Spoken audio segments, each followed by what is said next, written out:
Hello everyone, welcome to my channel. As we have already discussed the benefits of dams. हमने हमारी last video में dams का topic शुरू किया था। उस वीडियो में हमने डैम्स की इंट्रोडक्शन देख ली थी और उसके कुछ बेनिफिट्स देख लिए थे, जैसे कि वो इलेक्ट्रिसिटी जनरेट करते हैं, वाटर प्रोवाइड करते हैं, बहुत सारे यूजेस के लिए हेल्प करते हैं फ्लड्स को कंट्रोल करने में, and can be used for navigation purposes, और बहुत सारे बेनिफिट्स थे जो कि हमने लास्ट वीडियो में डिस्कस कर लिए थे। And in our today's video we are going to study the problems which are associated with dams. So हम फर्स्ट से स्टार्ट करते हैं। जो हमारे फर्स्ट पार्ट हैं वो आ जाते हैं इन्वायरमेंटल इम्पैक्ट्स में।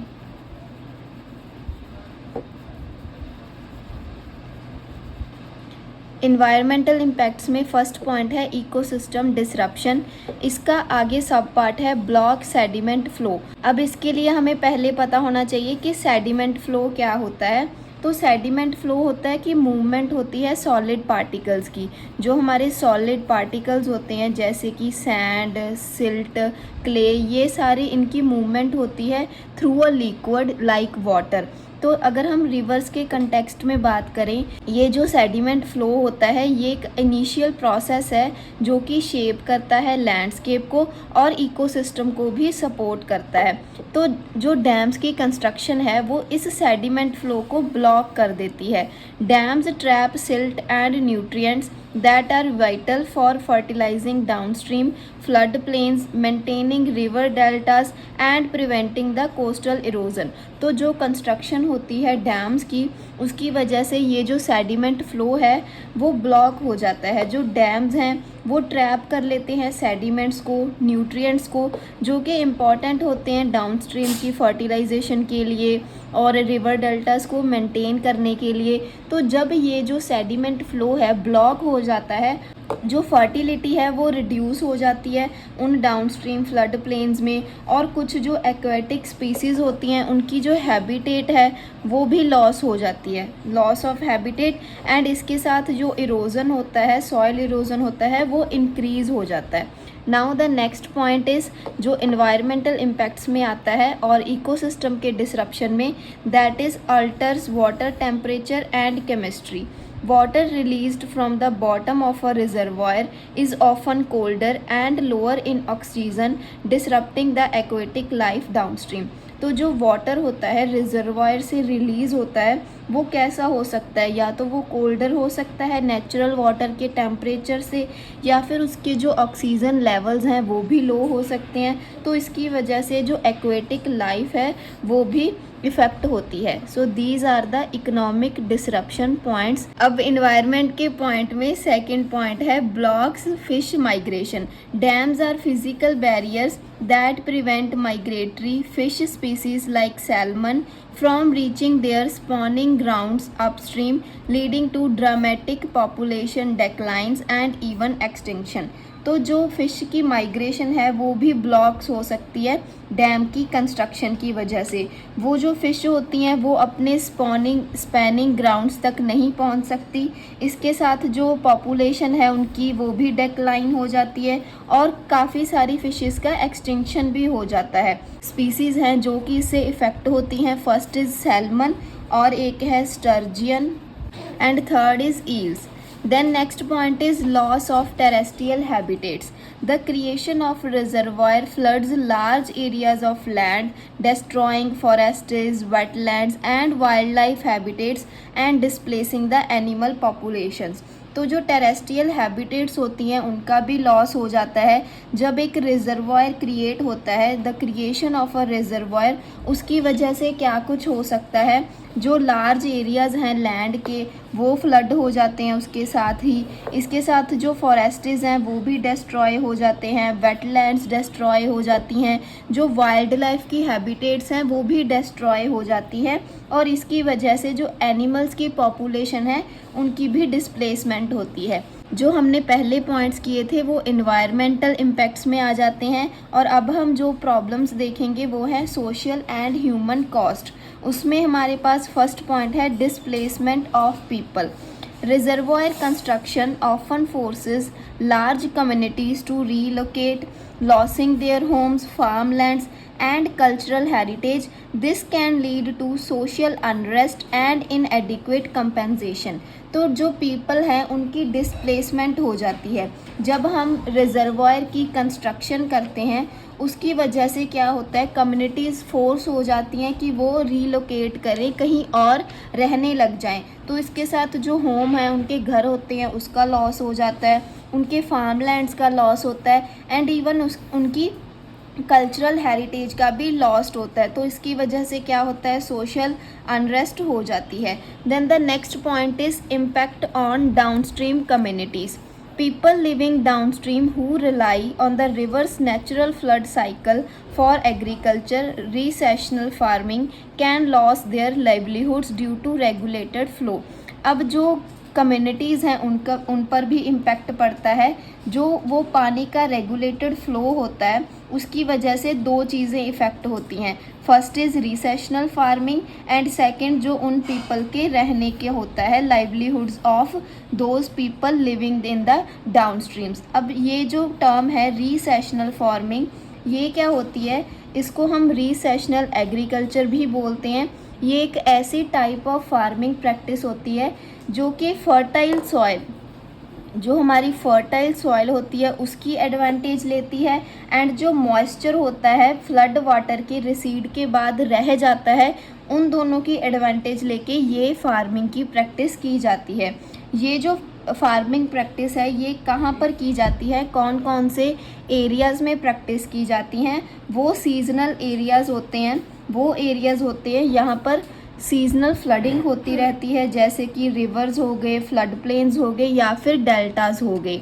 देन हमारे पास नेक्स्ट पॉइंट है इकोनॉमिक एंड स्ट्रक्चरल कंसर्न्स।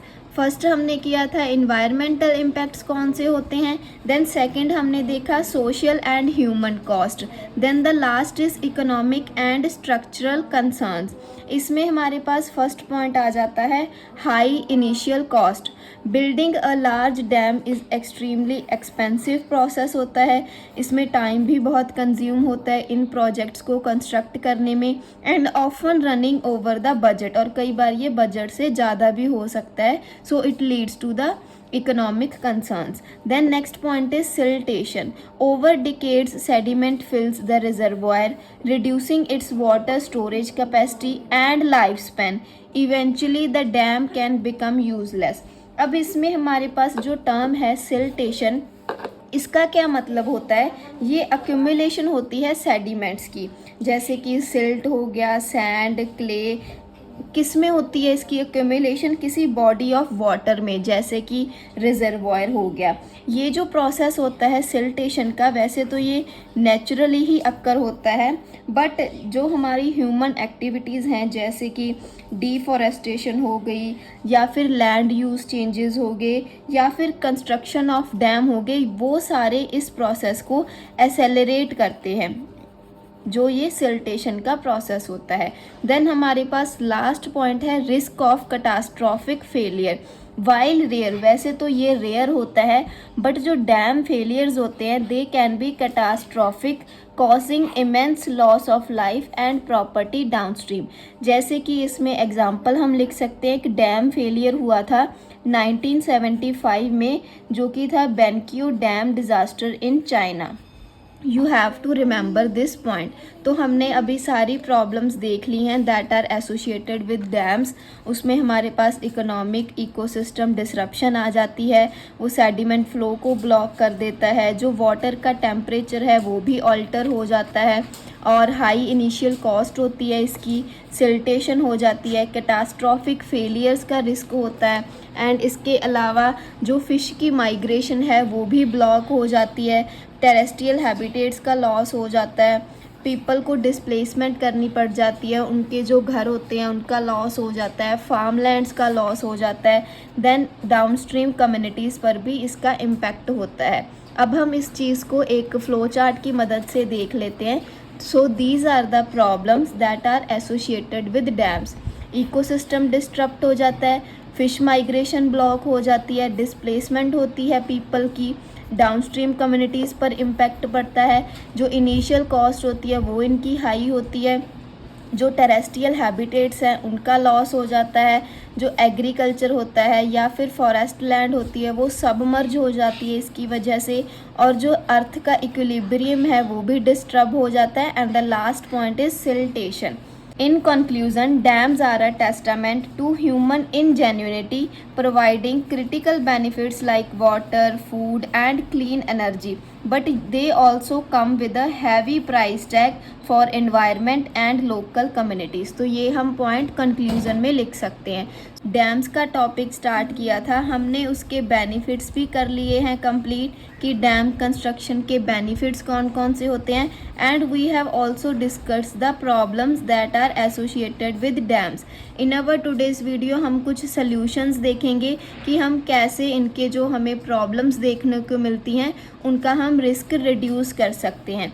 इसमें हमारे पास फर्स्ट पॉइंट आ जाता है बेटर प्लानिंग का। इसमें कंसेप्ट आता है EIAS का। ये क्या होता है, इन्वायरमेंटल इम्पैक्ट असेसमेंट होती हैं।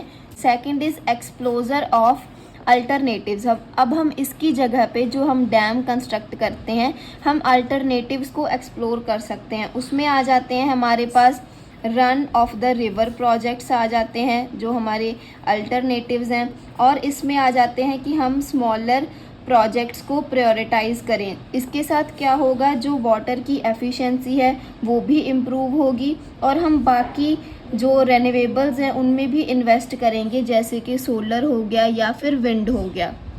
Then third is communities. हम कम्युनिटीज़ को इंक्लूड कर सकते हैं इस प्रोसेस में। और इनोवेटिव टेक्नोलॉजीज़ में हमारे पास आ जाता है जैसे कि हम फ़िश लैडर्स हो गए या फिर बाईपास सिस्टम्स हो गए। इन सिस्टम्स को हम इंस्टॉल कर सकते हैं ताकि हम जो माइग्रेटरी स्पीशीज़ हैं, जो हमारी माइग्रेटरी स्पीशीज़ होती हैं जैसे कि फ़िशेज़ हो गई, उनको हम हेल्प कर सकें और टेक्निक्स को यूज़ कर सकें ताकि हम सेडिमेंट फ़्लो को मैनेज कर सकें। So these are the modern solutions जो कि हम अपना सकते हैं। फर्स्ट था इसमें EIAS एनवायरमेंटल इम्पैक्ट असेसमेंट। इसके थ्रू हम ट्रांसपेरेंट और थॉरोली असेसमेंट कर सकते हैं ताकि आगे हम बेटर प्लानिंग कर सकें। हम अल्टरनेटिव्स को एक्सप्लोर कर सकते हैं, कम्युनिटीज़ को इंक्लूड कर सकते हैं ताकि हम फेयर कंपेंसेशन को इंश्योर करें और रिहेबिलिटेशन हो सके पीपल की जो कि डिस्प्लेस्ड हुए होते हैं, और हम इनोवेटिव टेक्नोलॉजीज़ की यूज़ कर सकते हैं। So that's all for our topic dams के बारे में। हमने इसकी इंट्रोडक्शन देख ली, बेनिफिट्स देख लिए, प्रॉब्लम्स देख ली, एंड हमने आज की वीडियो में इसके मॉडर्न सॉल्यूशंस भी देख लिए। And in our next video हम एक न्यू टॉपिक को स्टार्ट करेंगे जो कि है हमारा mineral resources. Thank you for watching.